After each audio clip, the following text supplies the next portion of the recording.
امت مسلمہ کو تعلیم کا اگر شعور دیا ہے تو آقا علیہ الصلوۃ والسلام نے دیا ہے۔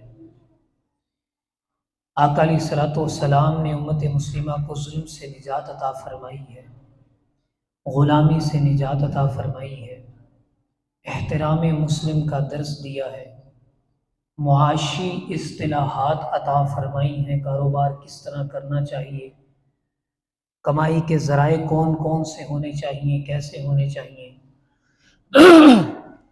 اسی طرح خانگی امور، خاندان کو ہم نے کس طرح سنبھالنا ہے، والد اور والدہ کا مقام کیا ہے، بیوی کا مقام کیا ہے، اولاد کی تربیت کس انداز میں کرنی ہے۔ الغرض اگر ہم اپنے ابتدائی ایام بچپنے سے لے کر، بلکہ اگر ہم اپنے ماں کے پیٹ میں ہوں تب سے لے کر آخرت میں جنتیوں کی جنت میں چلے جانے تک یہ دیکھیں کہ آقا علیہ الصلوۃ والسلام نے ہر لمحے میں ہماری رہنمائی فرمائی ہے، کس کس احسان کا بدلہ چکائیں گے۔ یقیناً آقا علیہ الصلوۃ والسلام کے احسان کا اگر کوئی بدلہ چکانے کا ذہن بنائے کہ مجھ پر اتنے احسان ہوئے، تو اس کی سوچ اور فکر ختم ہو سکتی ہے، اس کے عمل کے جو کردار کے معاملات ہیں وہ سب ختم ہو سکتے ہیں، لیکن حضور کے احسانات کا ایک حصہ بھی مکمل نہیں ہو سکتا ہے۔ قرآن پاک میں رب تعالیٰ نے ارشاد فرمایا حل جزاء الاحسان الا الاحسان، کہ نیکی کا بدلہ نیکی ہوتا ہے۔ سورہ رحمان کی آیت پاک ہے، جب کوئی آپ کے اوپر احسان کرے اس کے بدلے میں بھی کچھ چیزیں بندے کے ذمے لازم آتی ہیں۔ یاد رکھیے آقا علیہ الصلوۃ والسلام کے احسانات جتنے زیادہ ہم پر ہیں، یقیناً ہم وہ پورے تو نہیں کر سکتے، لیکن کچھ حقوق ہیں جو امتیوں پر آقا علیہ الصلوۃ والسلام کے حوالے سے پورے کرنے لازم ہیں۔ ہمارے ہاں اس بات پر تو درس ہوتا ہے کہ والدین کے حقوق کیا ہیں، اساتذہ کے حقوق کیا ہیں، طلباء کے حقوق، ہمسائے کے حقوق، رشتہ داروں کے حقوق۔ آج کے ہم نے موضوع میں اس بات کو جاننا ہے کہ مصطفیٰ کے حقوق کون کون سے ہیں جو ہم نے ادا کرنے ہیں۔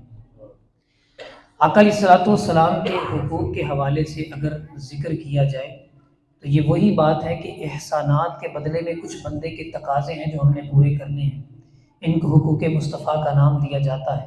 سب سے پہلا حق جو آقا علیہ الصلوۃ والسلام کے حوالے سے ہمیں ادا کرنا ضروری ہے وہ آقا علیہ الصلوۃ والسلام پر ایمان لانا ہے۔ قرآن پاک میں رب تعالیٰ نے ارشاد فرمایا وَمَن لَّمْ يُؤْمِن بِاللَّهِ وَرَسُولِهِ فَإِنَّا أَعْتَدْنَا لِلْكَافِرِينَ سَعِيرًا، کہ جو بندہ اللہ اور اس کے رسول پر ایمان نہ لایا تو بے شک ہم نے کافروں کے لیے عذاب تیار کر رکھا ہے۔ یعنی یہ قرآن پاک میں آقا علیہ الصلوۃ والسلام پر ایمان لانا ضروری قرار دیا گیا کہ یہ مصطفیٰ کا حق ہے کہ ان پر ایمان لایا جائے۔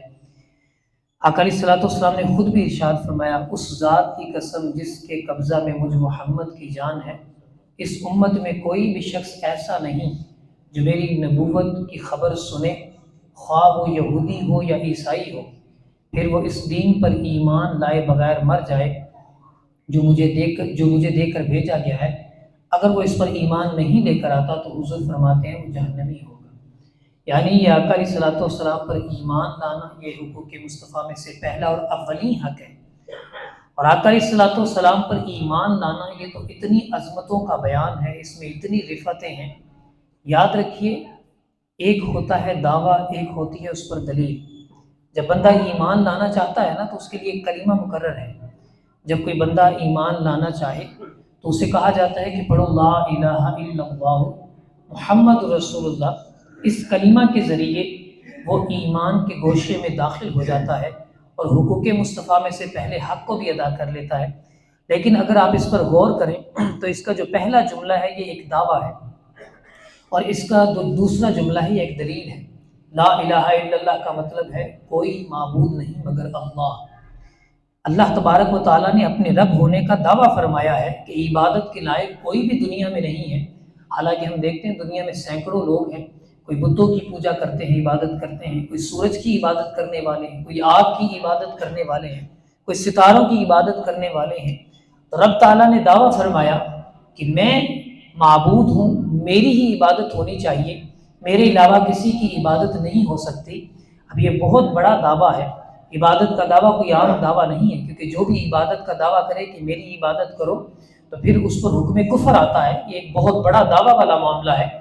اب رب تعالیٰ نے جب یہ دعویٰ فرمایا تو ہمارے ہاں تو یہ ایک اصول دنیا میں چلتا ہے کہ جتنا بڑا دعویٰ ہوتا ہے اتنی ہی بڑی اس پر دلیل بھی ہوتی ہے۔ جس طرح کہ مثال کے طور پر اگر ہمارے آپسی کے جھگڑوں کو لیا جائے جنہیں عدالتوں میں حل کروایا جاتا ہے، اگر ہم کسی چھوٹے دعوے کو کریں تو ہم اس کے لیے عدالت کا رخ نہیں کرتے، ہم اس پر اپنے ثبوت پیش نہیں کرتے۔ مثال کے طور پر میرے پاس امامہ شریف ہے، کسی نے دعویٰ کر دی کہ تو میرا امامہ شریف ہے، تو اس کے لیے میں عدالت کی طرف رجوع تو نہیں کروں گا۔ ظاہری بات ہے خود مل بیٹھ کر اس مسئلے کو حل کیا جائے گا، کیونکہ یہ چھوٹا سا دعویٰ ہے، اس لیے اس کی دلیل بھی چھوٹی چاہیے۔ دلیل کوئی ہلکی پھلکی سے دے دی جائے، میرا دوسرا دوست گواہی دے دے گا تو بات ختم ہو جائے گی۔ لیکن اگر کسی کو قتل کیا ہو، کسی بندے نے قتل کے دعویٰ کا دائر کر دیا ہو تو یقیناً اس کے لیے پھر بچنے کے لیے اگر میں نے نہیں کیا تو مجھے دلیل بھی بڑی مضبوط چاہیے، اس کے لیے پھر مجھے عدالتوں کے چکر بھی لگانے پڑتے ہیں۔ اب یہ بات ہماری سمجھ میں آ گئی کہ جتنا بڑا دعویٰ ہوا کرتا ہے اتنی بڑی دلیل بھی ہوا کرتی ہے۔ اب رب تعالیٰ نے لا الہ الا اللہ میں یہ دعویٰ ارشاد فرمایا کہ میرے علاوہ کوئی معبود نہیں ہے، عبادت کے لائق کوئی چیز نہیں ہے، نہ بت ہے، نہ چاند ہے، نہ ستارے ہیں، نہ آگ ہے۔ رب تعالیٰ نے جب یہ دعویٰ فرمایا تو پھر ہم عرض گزار ہوتے ہیں مولا اس پر دلیل بھی تو اتنی مضبوط ہی ہونی چاہیے۔ تو رب نے فرمایا ہاں ہے نا محمد رسول اللہ محمد جو ہے وہ میری سب سے بڑی دلیل ہے۔ اب یہاں پر ایک ذہن میں یہ سوال آتا ہے کہ آقا علیہ الصلوۃ والسلام بڑی دلیل کیسے ہوئے کہ جب حضرت آدم علیہ السلام کا دور تھا انہوں نے بھی رب تعالیٰ کے پیغام کو پہنچایا، تو اگر ان پر ایمان لانے والے جو تھے ان کا بھی کلمہ تو یہی ہوگا کہ ہم ایک اللہ کی عبادت کرتے ہیں اور آدم علیہ السلام ہمارے رسول ہیں۔ اسی طرح حضرت موسیٰ علیہ السلام کا دور بھی ہوگا، اس وقت انہوں نے اللہ تعالیٰ کے پیغام کو پہنچایا ہوگا، تو اس وقت انہوں نے یہی کلمہ پڑھایا ہوگا کہ اللہ کے سوا کوئی معبود نہیں اور موسیٰ اللہ کے رسول ہیں۔ حضرت ابراہیم علیہ السلام کا دور بھی ہوگا، اس وقت بھی دعویٰ یہ موجود ہوگا، اس وقت کی دلیل حضرت ابراہیم علیہ السلام تھے۔ حضرت عیسیٰ علیہ السلام کا دور آیا ہوگا، اس وقت بھی یہ دعویٰ ہوگا کہ اللہ کے علاوہ کوئی معبود نہیں، اس وقت کی دلیل حضرت عیسیٰ علیہ السلام ہے۔ تو دلیل تو ہر نبی بنے اللہ تعالیٰ کے معبود ہونے کی، رسول اللہ صلی اللہ علیہ وسلم کیسے بڑی دلیل ہو گئے؟ تو پھر میں آپ کو یہاں پر ایک بات سمجھانا چاہتا ہوں جس کے بعد آپ کو بات سمجھ میں آ جائے گی۔ وہ اس طرح ہے کہ ایک بات ہوتی ہے خبر کے طور پر پہنچنا، ایک ہوتا ہے آنکھوں سے دیکھ لیا جانا۔ حضرت آدم علیہ السلام جب آئے اللہ تعالیٰ کے پیغام کو پہنچایا اور کہا کہ وہ رب تعالیٰ ایک ہے، اس کی عبادت کیا کرو اور اس کے سوا کسی کی عبادت نہ کیا کرو، کسی کے سامنے نہ جھکا کرو، تو پھر ان سے یہ عرض گزاری ہوتی ہے کیا آپ نے رب تعالیٰ کو دیکھا ہے؟ کیا دیکھنے والا معاملہ ہوا ہے؟ یہ جو دیکھنا ہوتا ہے نا کہ آنکھوں کے ذریعے بندہ آنکھوں سے دیکھ لے، پھر اس سے بعد کسی ثبوت کی ضرورت نہیں رہتی، آئی وٹنس جب مل جاتا ہے اس کے بعد کسی دلیل کی ضرورت نہیں رہتی۔ وہ حضرت ابراہیم علیہ السلام کا واقعہ بھی قرآن پاک میں ہے نا، اللہ تعالیٰ سے عرض کی کہ مولا میں یہ دیکھنا چاہتا ہوں تو مردوں کو زندہ کیسے کرتا ہے، کیونکہ حضرت ابراہیم علیہ السلام نے وہاں پر یہ قرآن پاک کی آیات کا مفہوم بتا رہا ہوں، مفسرین نے جس واقعے کو بیان کیا کہ ایک دفعہ آپ دریا کے کنارے موجود تھے، وہاں پر ایک لاش کو دیکھا کہ اس کو جو ہے پرندے نوچ رہے ہیں، اور اس کے بعد جب دریا کا پانی آتا ہے تو اسے دریائی جانور کھانا، پرندے جو مچھلیاں ہیں وہ کھانا شروع ہو جاتی ہیں، حشرات الارض کھانا شروع ہو جاتے ہیں۔ جب پانی پیچھے جاتا ہے تو کیڑے مکوڑے آ کر اس کے جسموں کو کھانا شروع ہو جاتے ہیں۔ حضرت ابراہیم علیہ السلام نے عرض کی مولا یہ تو ایسا انسان ہے کہ جو 3 حصوں میں تقسیم ہو گیا، اسے آبی جانوروں نے بھی کھایا ہے، زمین کی چیزوں نے بھی کھایا ہے، آسمان کے پرندوں نے بھی کھایا ہے، تو یہ اتنے حصوں میں تقسیم ہو گیا، مولا تو اس مردے کو زندہ کیسے کرے گا؟ رب تعالیٰ ارشاد فرماتا ہے ابراہیم تجھے میری بات پہ یقین نہیں کہ میں مردوں کو زندہ کروں گا؟ حضرت ابراہیم علیہ السلام کہتے ہیں مولا ساری عمر تو میں نے تیرے دین کا ہی کام کیا ہے، مجھ سے بڑھ کر یقین والا کون نہ ہوگا؟ ولیکن لیطمئن قلبی، قرآن پاک کے الفاظ ہے۔ حضرت ابراہیم کہتے ہیں مولا بس اطمینان قلب کے لیے یہ بات دیکھنا چاہتا ہوں۔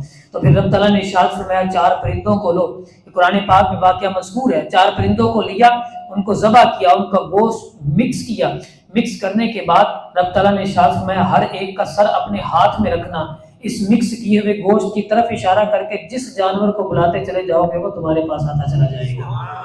حضرت ابراہیم علیہ السلام نے ایسا ہی کیا، سر کو سامنے رکھا، وہ گوشت چاروں کے چاروں پرندوں کا وہ مکس ہو چکا ہوا تھا، لیکن جس جس کو آواز دیتے چلے جاتے تھے وہی اڑ کر اپنے گوشت کے اجزاء ملا کر حضرت ابراہیم کی بارگاہ میں دست بستہ حاضر ہو جایا کرتا تھا۔ تو یہ جو آنکھوں سے جب دیکھ لیا جاتا ہے نا، دل کا اطمینان ہو جاتا ہے۔ اب پھر یہی ہم کہتے ہیں کہ دعویٰ تو رب تعالیٰ کو ماننے کا جو تھا حضرت آدم علیہ السلام کے دور میں بھی تھا، اور اس وقت دلیل حضرت آدم علیہ السلام تھی۔ حضرت ابراہیم کے دور میں بھی اللہ تعالیٰ کے معبود ہونے کا دعویٰ تھا، اس وقت دلیل حضرت ابراہیم علیہ السلام تھے، حضرت موسیٰ علیہ السلام، حضرت عیسیٰ علیہ السلام، دیگر جتنے بھی انبیاء آئے ہیں سب نے یہ دعویٰ کیا ہے اور دلیل بنے ہیں اس دعوے کی کہ اللہ تعالیٰ ایک ہے۔ سب انبیاء کی بارگاہ میں دست بستہ حاضر ہوتے ہیں۔ آدم علیہ السلام، کیا آپ نے رب تعالیٰ کو دیکھا ہے؟ انہوں نے فرمایا کہ میں نے دیکھا نہیں، ایک فرشتہ وہی لے کر آتا ہے۔ حضرت ابراہیم کی بارگاہ میں جا کر عرض کرتے ہیں کہ آپ نے رب تعالیٰ کو دیکھا ہے؟ وہ بھی کہتے ہیں کہ میں نے دیکھا نہیں، کیا میں نے بتا نہیں دیا کہ رب تعالیٰ ایک ہے؟ ہم کہتے ہیں کہ ہمیں یقین تو آ گیا ہے، آپ بڑے سچے ہیں، لیکن ولیکن لیطمئن قلبی، ہمارے دل کو اطمینان ہو جائے گا جب کوئی دیکھنے والا آئے گا۔ حضرت موسیٰ علیہ السلام کے دور میں کہتے ہیں کہ دعویٰ تو رب تعالیٰ نے فرمایا ہے میں معبود ہوں، آپ اس کی دلیل ہیں کہ آپ نے ان کو دیکھا ہے تاکہ ہمارے دل کو تسلی ہو جائے۔ وہ کہتے ہیں کہ میں نے دیکھا تو نہیں لیکن کلام ضرور سنا ہے، پھر بھی ابھی دل میں تھوڑی چاشنی باقی ہے، ابھی تھوڑا ذوق باقی ہے، ابھی تھوڑا شوق باقی ہے۔ حضرت عیسیٰ علیہ السلام کا دور آتا ہے، ان کی بارگاہ میں بھی عرض کرتے ہیں رب تعالیٰ نے دعویٰ فرمایا ہے میں معبود ہوں، میرے سوا کوئی عبادت کے لائق نہیں۔ اے حضرت عیسیٰ علیہ السلام، کیا آپ نے رب تعالیٰ کو دیکھا ہے؟ وہ فرماتے ہیں میں نے دیکھا نہیں ہے۔ اب باری آتی ہے آمنہ کے لال کی، تمہارے میرے جانوں مالوں ایمانوں کے والی محمد مصطفیٰ کی، ان کی بارگاہ میں یہ عرض کی جاتی ہے رب تعالیٰ نے دعویٰ فرمایا ہے میرے علاوہ کوئی عبادت کے لائق نہیں۔ یا رسول اللہ صلی اللہ علیہ وسلم، یہ دعویٰ بہت بڑا ہے، اس پر ہمیں دلیل بھی یہ چاہیے کہ آپ نے حضور آقا علیہ الصلوۃ والسلام، آپ نے رب تعالیٰ کو دیکھا ہے تاکہ ہمارے دل کو تسلی ہو جائے۔ حضور نے فرمایا ایک بار نہیں، میں نے کئی بار رب تعالیٰ کو دیکھا۔ تو جتنا بڑا دعویٰ تھا محمد مصطفیٰ اتنی بڑی دلیل ہے۔ تو سب سے پہلا جو حقوق مصطفیٰ میں حق ہے وہ حضور پر ایمان لانا ہے۔ جس طرح ہم دیگر حقوق کو ادا کرنے کی کوشش کرتے ہیں نا، اسی طرح آقا علیہ الصلوۃ والسلام پر جو مضبوط ایمان لانا ہے، اس حق کو بھی ادا کرنے کی کوشش کی جائے۔ اور یاد رکھیے ایمان کے کچھ تقاضے بھی ہوا کرتے ہیں۔ ایک ہمارا ایمان ہے، ایک صحابہ کرام کا ایمان لانا تھا۔ ہمیں سیرت صحابہ پڑھنی چاہیے کہ وہ حضور پر کس طرح ایمان لے کر آئے اور کس طرح انہوں نے اپنی جانیں نچھاور کی۔ بس یہ آخری بات بیان کرنے کے بعد اپنی بات کو ختم کروں گا کہ جب آقا علیہ الصلوۃ والسلام صلح حدیبیہ کے موقع پر موجود تھے نا، تو وہاں پر صلح ہونی تھی، تو جو آخری بندہ آیا صلح کروانے کے لیے، وہ واپس جا کر مکے والوں کو کہتا ہے کہ تم آقا علیہ الصلوۃ والسلام سے صلح کر لو، جنگ کے ارادے سے نہ جانا، کیونکہ میں نے بڑے بڑے بادشاہوں کے درباروں میں دیکھا ہے، ان کی عزت کرتے ہوئے لوگوں کو دیکھا ہے، اس کے جو بادشاہ کے حوالی ہوتے ہیں، اس کے جو دربار کے وزراء ہوتے ہیں، میں نے ان سب کے تعظیم کے انداز کو دیکھا ہے، لیکن آج تک میں نے کسی بادشاہ کو نہیں دیکھا کہ اس نے اپنا پھول پھینکا ہو تو اس کے درباری آگے بڑھ کر اس کو سنبھالنے کے لیے جائیں۔ آج تک میں نے کسی بادشاہ کے درباری کو نہیں دیکھا اس نے بال کٹوائے ہوں تو صحابہ اس بالوں کو لینے کے لیے، اس کے ساتھی اس بالوں کو لینے کے لیے جائیں۔ لیکن ہاں میں نے محمد مصطفیٰ کے صحابہ کو دیکھا ہے، اگر حضور اپنے ناک مبارک کو بھی جھاڑتے ہیں تو صحابہ آگے بڑھ کر اس کو لے لیا کرتے ہیں، اور جس صحابی کو اس سے حصہ نہیں ملتا وہ دوسرے صحابی سے ہاتھ لگا کر اپنے ہاتھوں کو بس کرنا شروع کر دیا کرتا ہے۔ اگر حضور پر ایمان لانا سیکھنا ہے تو صحابہ کی زندگیوں سے سیکھیں۔ اللہ عز و جل ہمیں حقوق مصطفیٰ ادا کرنے کی سعادت نصیب